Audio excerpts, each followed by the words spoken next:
Hi guys, welcome back to my channel.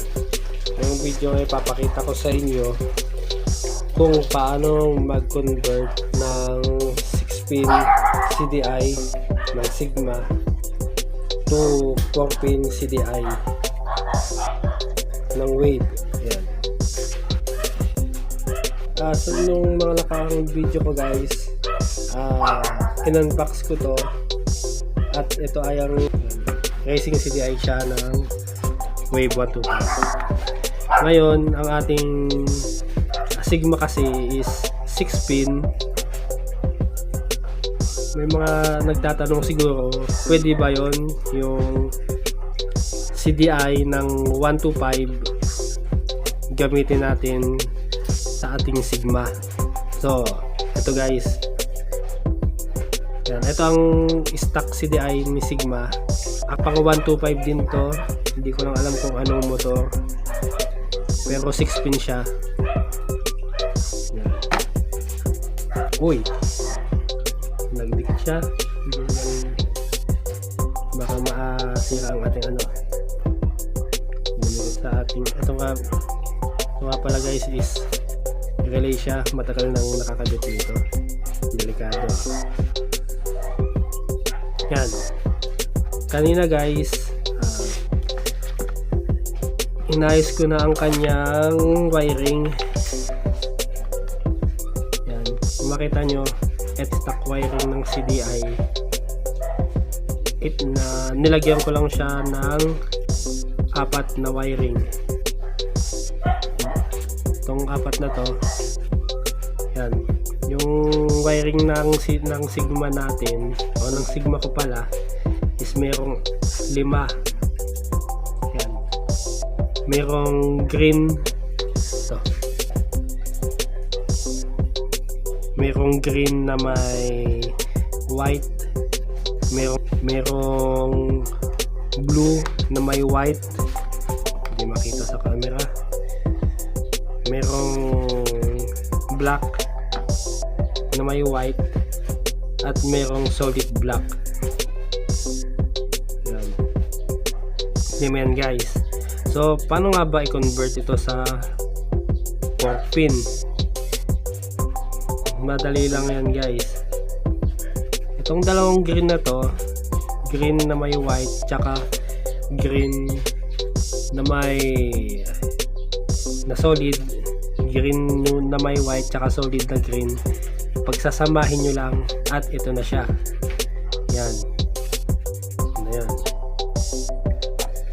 Sunod, itong black na may white, ayan, ito ang ating pick up coil. Ito na yon, kulay yellow, diyan siya nakatap. Itong blue na may white, ito ang ating pulser. Ito naman yon, yung blue na ito.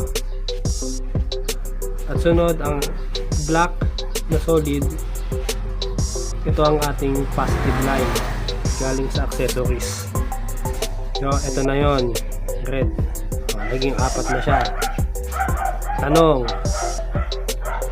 masama bang pagsamahin na ang dalawang green na to, ang dalawang green na white tsaka yung solid?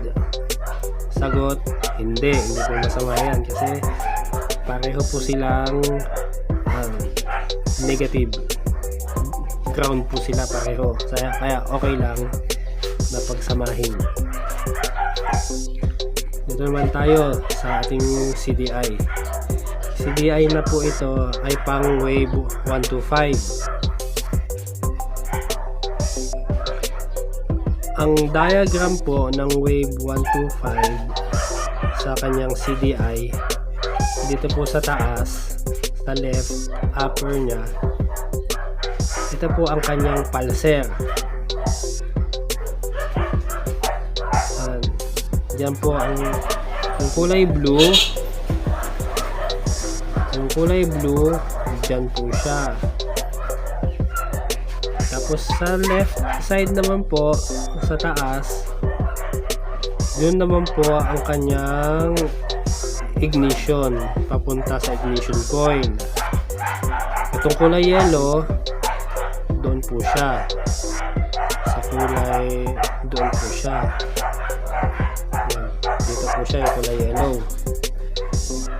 Tapos ang ating positive line, galing sa accessories, dito naman po sa left. At ang ating ground, dito naman po sa baba, sa right side. Ngayon, isasaksak na po, kaisa po natin. Ito ang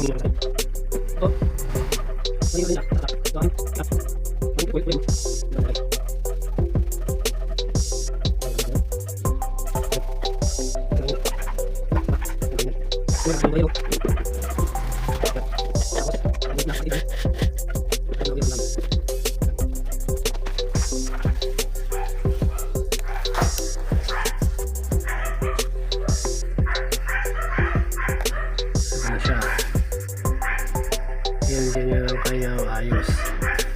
Ulitin ko po, itong kulay blue ang ating trigger galing ng pulser natin. Ito naman po ang kulay yellow ang papunta ng ating ignition coil. Ito naman pong green ang ground, at itong pula ang positive line galing ng accessories para magbibigay ng power sa ating CDI.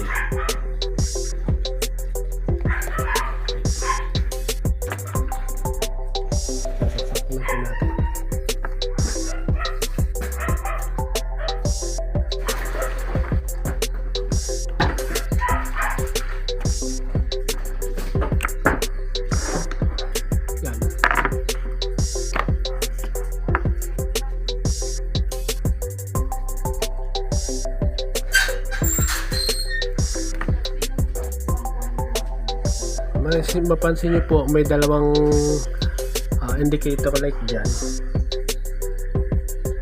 Ngayon, pag sinusik po natin ang susian po natin, may kulay blue po.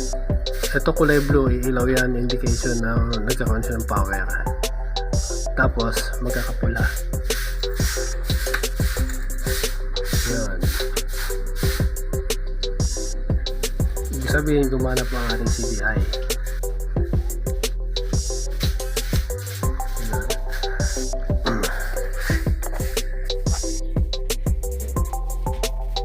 Siguro pa. Yan.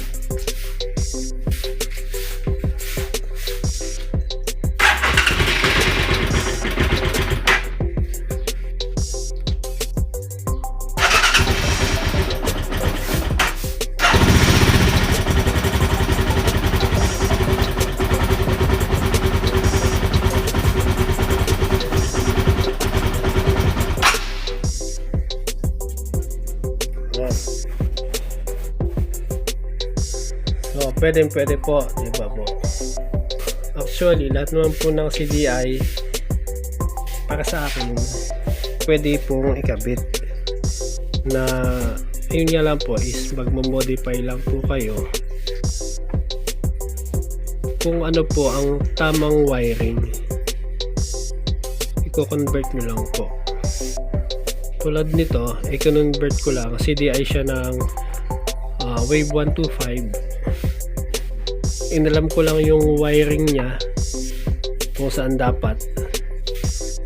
Wag lang po yung AC kasi hindi po pwede ang AC rito kasi yung ating yung motor ko po kasi is DC powered CDI.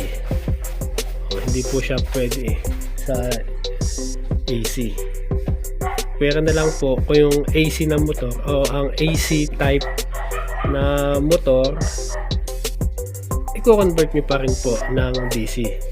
So, tatanggalin nyo lang po ang connection galing ng AC dito, galing ng stator, kasi ang AC powered ang CDI nyo o ang motor nyo, magtatap na kayo papunta ng battery or sa ignition coil para ma-power ang CDI na DC.